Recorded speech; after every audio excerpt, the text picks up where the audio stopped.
daily Facebook live stream. So I'm Bronwyn Pearson from Pinnacle People Solutions. We've been doing this daily Facebook Live update now for 10 weeks today.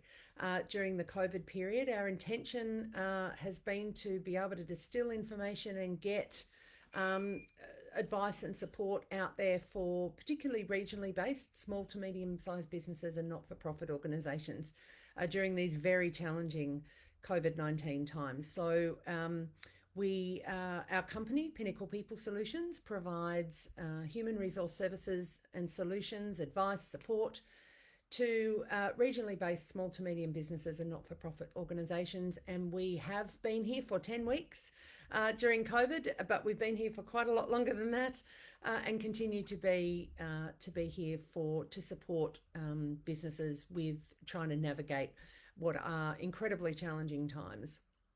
We are live here on Facebook at 9:15 every weekday with updates on new information that may have come through in the last 24 hours that you need to be aware of, and also more detailed information about topics relating to staffing and business management. Good morning, Jess. Huge welcome to those who are joining us regularly every morning. It's delightful to see you and welcome you each morning. To those who might be seeing this for the first time, either live or the recording, because all of the Facebook Live broadcasts are saved up into Facebook and also onto our YouTube channel and in LinkedIn, and they're also available on our website. For those who may not be able to get to this at the exact time that we do it every morning, there's an archive there available for you. So by all means, and we've also got fact sheets that are coming out of each live stream for you as well. So they're available up on our website. So please ask any questions that you might have as we go along. I'll do my best to answer them. In some instances, I might need to take them on notice and answer them the following morning, depending on their level of complexity and whether I need to seek or to take things on notice. Good morning, Natalie. Lovely to see you also this morning. And so outside of listing any questions that you've got in the chat screen this morning, don't hesitate to get in touch with us.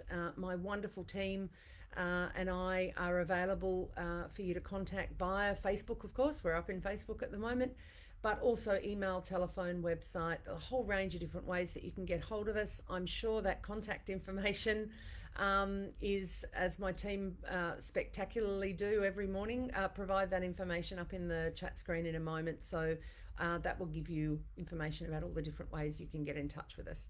Don't hesitate to do that. Your first sit down with us is entirely obligation free, and what we find is that over 50% of businesses and people that do that get exactly what they need to go away and do exactly what they need to do just from that initial discussion, which costs them nothing. So if you do want to chew the fat over your business and where it's at and the things that you might need to do or that you might be facing during these really challenging times, we'd really encourage you to get in touch, have a chat, and let's see how we can help you. Thank you, team. They are fantastic. I tell you what, I am blessed, absolutely blessed to have a fantastic team of people. And they have just been so incredibly resilient and tenacious and doing fantastic things. So thank you so much again, guys. I really appreciate it. Okay, so before we get into today's topic, which is recruiting in a regional context, we did a recruitment gig, Gina, our HR officer, and I, a couple of weeks ago now, which we got a lot of questions and feedback from, which was fantastic. And I thought I might pick it up again because I keep hearing, the statement that, oh, look, it's impossible to get skilled and talented people to relocate into regional areas. And I just don't believe that. It's not my experience. It's not our experience. And I think there's a bit of a need to break that myth. So we're going to get into that in just a moment. But before we do, I want to cover off on any sort of breaking news, etc. since yesterday. Just to start with, yesterday was particularly exciting for those of us in New South Wales because we were told that travel within New South Wales is back on the agenda from the 1st of June. And from that date also, museums, art galleries and libraries will reopen. So I'm sure all of those organisations are busily working out how they're going to do that and do that safely. Obviously, work health and safety obligations are things that we've also been giving a lot of attention to in the last week to 10 days because there's particularly unique challenges at the moment. That's aside from the normal health and safety obligations that employers have to their staff and that employees also have in the context of doing their work. So that was very exciting to hear that. We've had 4 new cases in New South Wales and 1 in Queensland since yesterday. We also had late yesterday the announcement that a student from Riverview in Sydney had tested positive, and the school has been closed since then, and they're still trying to track the transmission. How that student actually got COVID-19. So we'll see what happens with that. Of course, one of the things about opening travel and increasing the numbers of people that we can have in certain locations inside and outside means that it's likely that infection numbers will go up. So we all need to continue to be really vigilant in terms of social distancing and also hand hygiene, being really mindful, not just for the last 3 months like we've needed to be, but moving forward. Okay, so the other thing that's come into the news in the last 24 hours, and I'm actually looking to do a special topic on this next week in one of our live streams. And it doesn't specifically relate to COVID at all, but obviously, our area is HR expertise, so we're very keen to be talking to you about anything that we can see coming on the horizon or that comes into play that's going to potentially impact our regionally based businesses that we support. So there has been overnight a landmark court ruling that's confirmed that some casual workers are actually entitled to paid leave. Now, you might have seen that there was one a number of months ago. It was actually the same employer, WorkPac. And instead of appealing that decision, WorkPac decided to take this case, which they've also lost, unfortunately. Unfortunately for them. So it's also a concern that this particular ruling, which I'll get into, is likely to bolster a set of class action lawsuits that have been sitting in the background waiting, and it could actually involve hundreds of millions of dollars from employers. I don't want to frighten people, but this has been a sleeping giant, the issue of casuals and what really is a casual staff member, for some time. It's also raised concern, this court ruling, of course, from employer groups that casuals across the economy will be able to double dip by claiming both annual leave and casual loadings, typically worth 25% of their pay. So casuals are generally paid 25% more in compensation for the leave entitlements that they don't receive. There is an estimate that it could cost up to $8 billion for employers across the country for casual staff members' annual leave to be paid out. But in terms of this decision, what actually happened was that the federal court yesterday found that casual workers who worked regular and predictable shifts with a firm advance commitment to work were not casuals, despite how they were described in employment contracts. And therefore were entitled to paid annual sick and carers leave.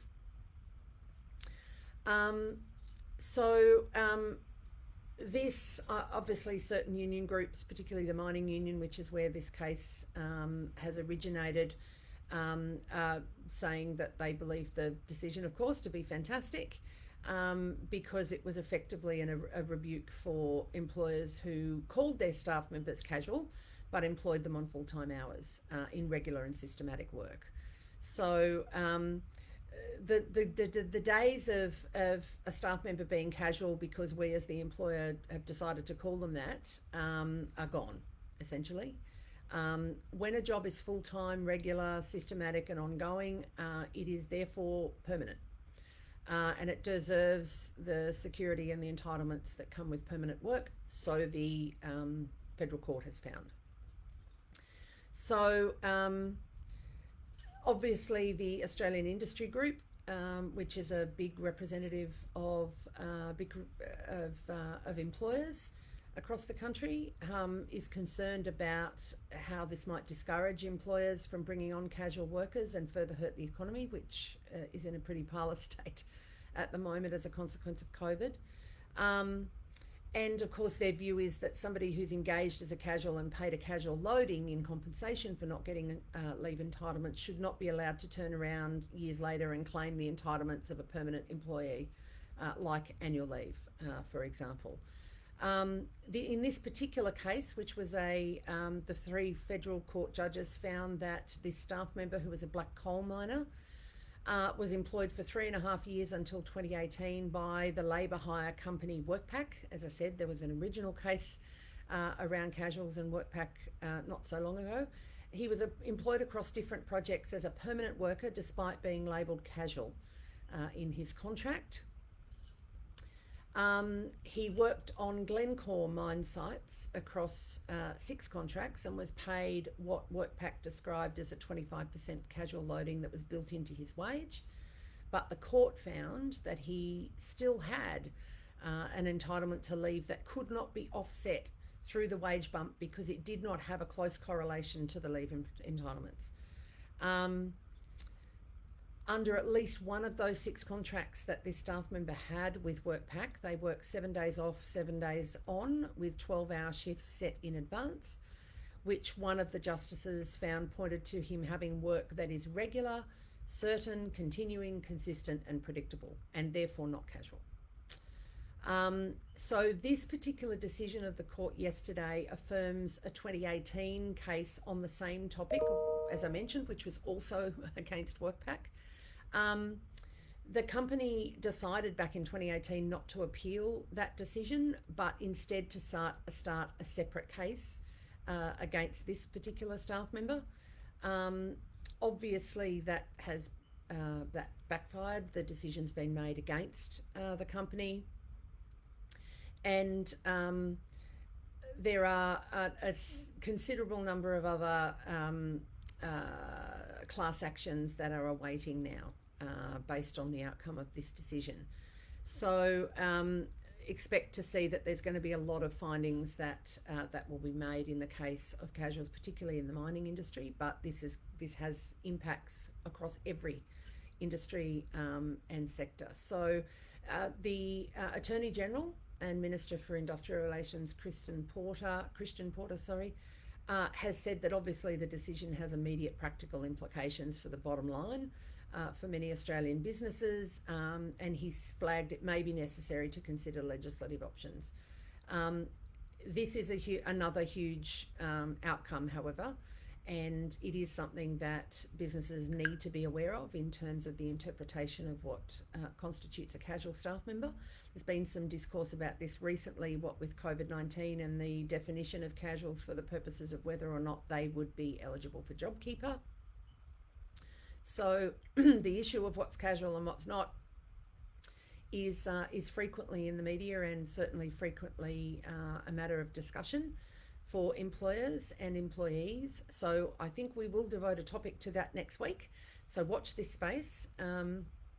It's got really significant implications for employers and their employees moving forward. So today's topic, I've labelled, it's obviously labelled recruitment in a regional context, and it's a follow-up to the recruitment topic that Gina McKenzie, our HR officer, and I did a couple of weeks ago now. But in particular today, I'm interested in challenging the question, is it true that it's impossible to get skilled and talented people into regional locations and to get them to stay? Now, maybe it won't surprise some of you, certainly won't surprise those of you who've had experience of working with us in a recruitment context. But the answer to that question from my experience and my perspective, certainly in terms of our expertise in the recruitment space and our experience working in that space over many years, is that the answer is a resounding no. It is not impossible to get skilled and talented people into regional areas and to get them to stay. Not at all. Sometimes, for particular kinds of roles, it can be trickier than for other roles, but it is by no means impossible. And I want to say here on the 21st of May at 9:30 a.m., you heard me say it, it is a myth, and we're going to bust the myth.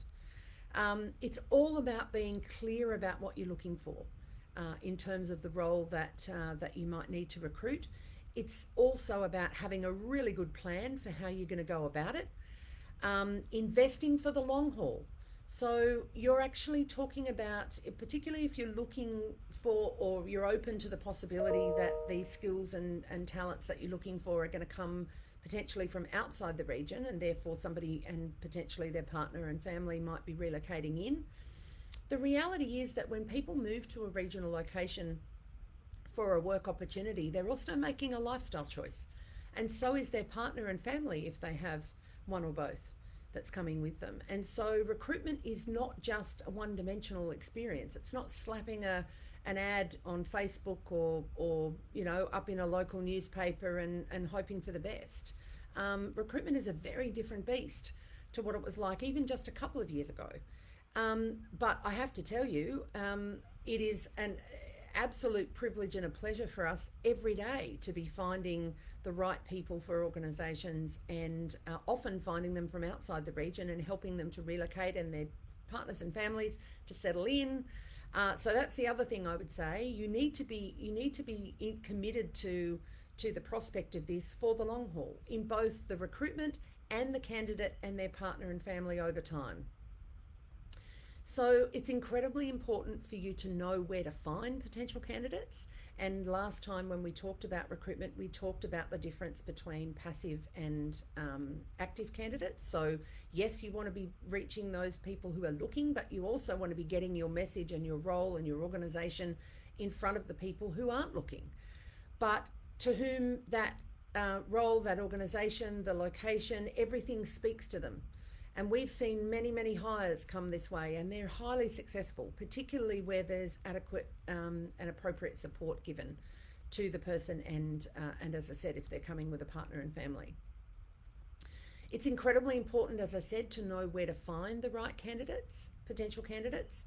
It's also incredibly important to develop rapport with them and their families during the course of the recruitment process, including bringing them to the region to see and experience where they might be relocating to, and then helping support their relocation and supporting them and their families for up to 12 months after the appointment's made.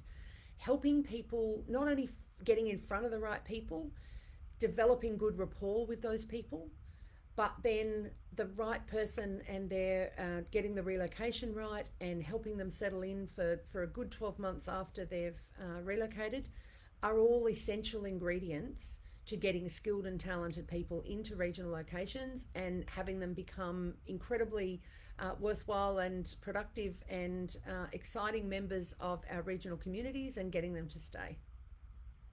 All of those things are more than possible. They happen regularly. And I really do want to debunk this myth that it's not possible. It's also incredibly important for you as a business if, whenever you're looking to grow your team, to have an effective workforce and succession plan. So you want to have a plan that is open to the possibility and has strategies for growing your own talent, as well as potentially recruiting expertise from outside the region. So it's really important to have some plans and strategies in place to do both of those things. Don't forget, recruitment's marketing. So every time your brand is in the marketplace, you're sending very clear messages about your business and what kind of employer and organisation you are. So the other thing about every recruitment experience, including those where you might be looking outside of the region for specific skills and talent that you want to attract, is that every person you touch and speak to in the recruitment process is a potential addition to your talent pool for your business moving forward.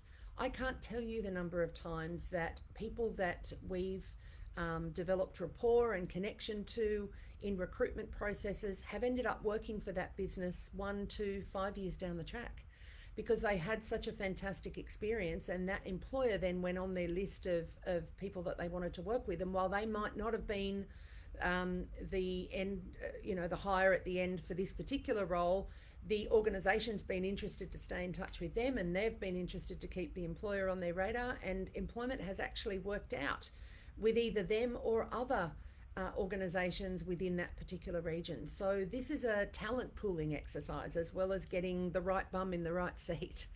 Let me be really clear about that. The other thing I need to be really clear about is that getting recruitment wrong is disastrous. One of the things that we absolutely and repeatedly counsel against is never picking the best from a mediocre bunch. Avoid the upright with a heartbeat recruitment decision. It's a trap for regional employers. It's born out of this idea that I can't get good people, either within the region or from outside of the region. And so I just have to take someone who's upright with a heartbeat, who might have the right paper qualification. Or the recruitment that comes from, oh, they're a good person and I know their family. That's great. And look, you might have really good instincts about the appointment of this person, but my advice would be, do your rigor. Get your appropriate referee checks from current and immediate former supervisors. Put the person that you're thinking of appointing through the same rigor that you would apply in any recruitment process. And if they come out at the end of that with, flying colours, fantastic. That just affirms that your decision is the right one. I need to reinforce that recruitment has changed radically. From tiny, very expensive print ads to videos, social media, direct channel marketing, all of which are incredibly effective. People are captivated by each other's stories. So we're focused on giving potential candidates and the community an insight into what makes the businesses that are recruiting and that we're recruiting with tick. So 2 weeks ago, you might have seen this. If you haven't, get up on our page and our website and have a look. 2 weeks ago, we launched a particularly innovative social media campaign for the role of electrician with Paynes Electrical in Moree. We included a Zoom video of the team talking about what it was like to work in the organisation and to live and work in Moree. It's been a huge hit, let me tell you, and we are talking to a range of really fantastic candidates right now. In fact, one's due to be interviewed at 11 o'clock this morning. So it's just a case of finding the right channels, making clear about what it is that you want, and getting out there to get it. Because people are there and they're looking and they're interested, and we've got to get over this idea that we can't find them and that they're not there, because it's absolutely not true.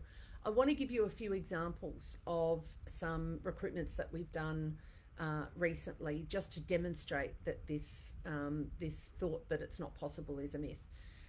We recruited the last two, actually, directors of the New England Conservatorium of Music. Now, that's a particularly unique role. So we worked really closely with NECOM and with the board and the outgoing CEO to define, exactly what we were looking for, and then we identified exactly what our recruitment strategy was going to be, what channels we were going to use, how we were going to market, etc. We got a phenomenal response. We got, for such a unique role that really requires quite specific skills and attributes and a very unique combination of those things, we got a fantastic response, high quality candidates, and a phenomenal appointment. We've also worked for the last 5 years with Backtrack, and we've done a range of recruitments for Backtrack as they've grown and developed over that time, from Bernie and his vision and the few guys right through to a thriving and growing team. So we've recruited youth workers, an operations manager, a variety of roles for Backtrack to facilitate their expansion in the last 5 years. It's been an absolute privilege to be able to do that with them. And in each and every time, we have found, what they were looking for. So in roles that are quite unique, particularly given the style of youth work that Backtrack does, which in and of itself is completely unique. We've recruited physios and other staff for Move Better for Life. Move Better for Life, under the leadership of Deb Hunter, used to be Ralston Street Physiotherapy. When we first started working with Deb, she had one full and one part-time physio and a part-time receptionist. She now has 2 clinics, one in Tamworth, one in Armidale, and up near, I think, 30 staff across the 2 locations now. So we have recruited specialists for her. We had heard the story.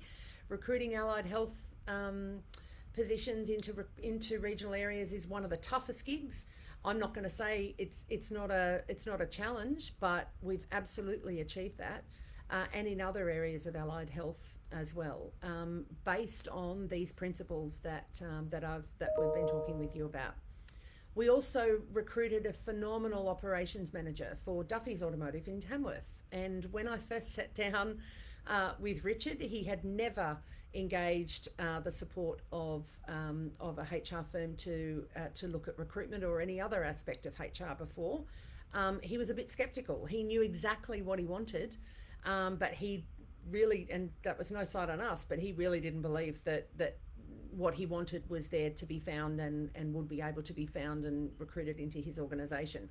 And we did. And that has been a fantastic appointment for Duffy's, and it's freed Richard up to be able to have expert management in that company, but also be able to then expand his business interests.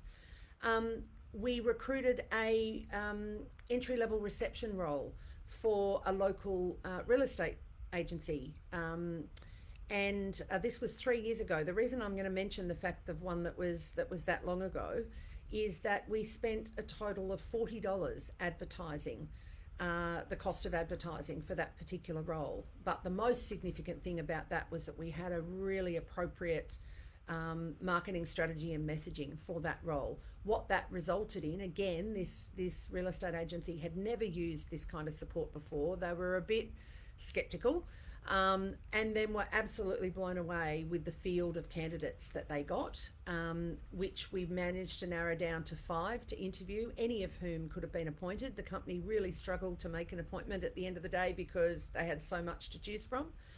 As it turns out, they were blown away by the field. They found it hard to choose, as I said. And 3 years on, that staff member, who they were looking for an entry-level person with property management and sales interest and potential aptitude moving forward. 3 years on, that staff member that came into the organisation in a reception role is now a property manager.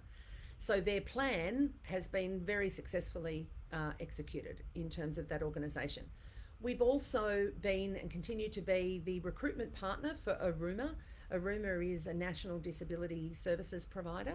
We've partnered with Aruma to recruit children's services support workers for them in Queensland, in Townsville, Logan, the Gold Coast, Ipswich and Toowoomba.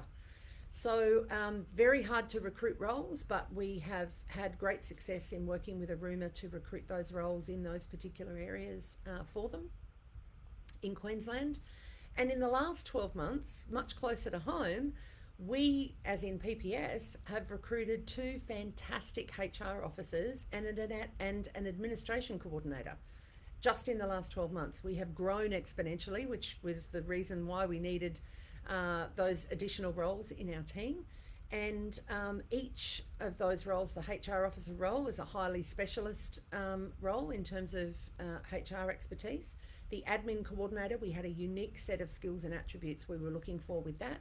And we were able to make phenomenal recruitment outcomes from those three recruitments. So currently, I mentioned before, we're recruiting for an electrician at Paynes Electrical in Moree. I've encouraged you to go and have a look at that campaign. We're also recruiting at the moment for a business manager for an independent school in the region. And we're also recruiting for 2 sales specialists for BG. One in Queensland, the Greater Brisbane area, and one in northwestern New South Wales, around Dubbo and Orange and that part of New South Wales. And we're shortly to commence recruitment for a chiropractor and also a director of education. So we recruit across an infinite range of industries, sectors, levels of roles, etc. And we are incredibly successful in that. Yes, that's, we've refined our processes and we know how to go about this. But our experience tells us that question, is it impossible to get skilled and talented people into regional areas and get them to stay? Absolutely not. And we know how you can go about doing that. So talk to us if you want to know more about that. But that is a myth that here and now absolutely needs to be debunked. The fact of the matter is, it's going to cost you between 75 and 150% of the first year's salary every time you want to recruit somebody, and that doesn't involving us. That's just in terms of the costs associated to the business every time you have to put somebody on. So getting that recruitment decision wrong can destroy a business. It's costly. It needs to be a good investment, and it needs to be an investment for the long haul. So one of the things that we do in our recruitment process is have a strong wraparound for the person that we're bringing in and their partner and family if they're coming too, and then wrapping them around for 12 months to help them settle in. So whatever their interests are, we plug them into all the right people. We make sure that they get access to doctor's surgeries that are open to new patients, recommendations around housing, schooling, facilitation in both of those areas to people who can help get them look at their options and get them settled. We also, give recommendations around hairdressers, nail technicians, you name it. All of those things are designed to help people feel that they can really settle into our community and feel a strong part of the community from the get-go and moving forward. So those things are incredibly important in a recruitment process. A recruitment is absolutely a 3-dimensional, 360-degree exercise. It's not an ad. And nothing we do is more important than hiring and developing people. At the end of the day, you're betting on people, you're not betting on strategies. So whenever you're doing that, you want to get those decisions right. Okay, so if you're unsure, you want more information, you are looking to replace somebody in your team or expand your team, get in touch with us, talk with us. No cost to you for having a conversation about how you might go about this. We're here to help. So thank you so much. I'm just going to have a quick look in the chat screen. I don't have any questions at this point, but you know all the channels you can use to get to us to ask any questions. I can answer any that come in overnight tomorrow morning. Thank you for joining us today. We so value having you come up and be part of this every morning. It's fantastic. If you've got specific questions about your business or you want us to help you in any way, contact us via email, Facebook, website, all of those things, phone, and our team has put those contact details up for you. Tomorrow, please come back and join us when we'll be talking about leave during COVID-19. That's been a bit of a viper's nest for business, I have to say. So we're going to talk a bit about that. Please invite your friends and colleagues to join us as well. In the meantime, please hug the people that you can. Wave very cheerily at those that you can't. Stay safe, stay home unless you need to be out and about. Wash your hands, and we'll really look forward to seeing you tomorrow. Thank you so much again for joining us.